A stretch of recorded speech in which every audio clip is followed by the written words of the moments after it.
8. My colleague Priya is joined with me live on the broadcast. Priya, as India has been a good neighbor in the times of crisis for Myanmar, where the earthquake has shattered and also given a lot of loss, Prime Minister Narendra Modi has also met with the Myanmar dignitary. What more details are you picking up? Simran, as you put it, the earthquake has absolutely shattered the country. The death toll is above 3,000, and there are countless more that are injured. Countless people are displaced. They're out on the streets.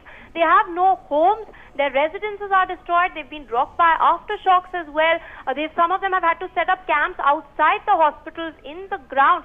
But of course, you've aptly mentioned that India is, in fact, the first responder. We have responded as a friend. 80 NDRF personnel, 118 medics from our army are on the ground, and 625 metric tons, that's not any mean figure, 625 metric tons of humanitarian and disaster relief aid have been sent via 6 IF aircraft, 5 Indian naval ships as well.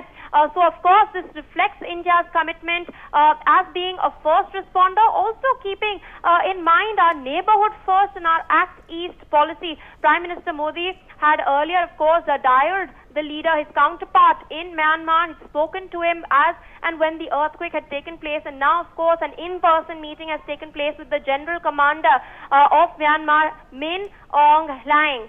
He's expressed his sorrow. He stated that India is ready to provide all possible help. Myanmar is, of course, a poor country. The military junta rules it, so a lot of information is very tight.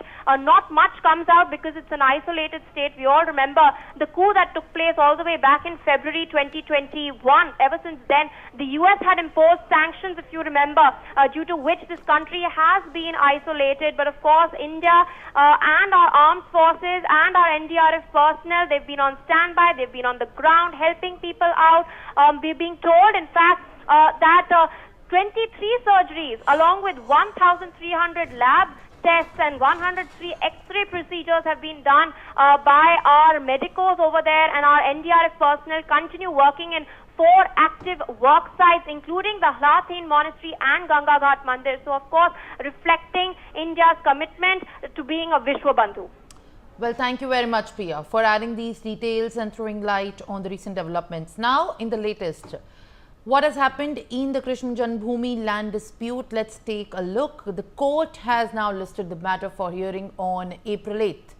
The case revolves around the Sri Krishna Janmabhoomi and Shahi Eidgah Masjid dispute in Mathura.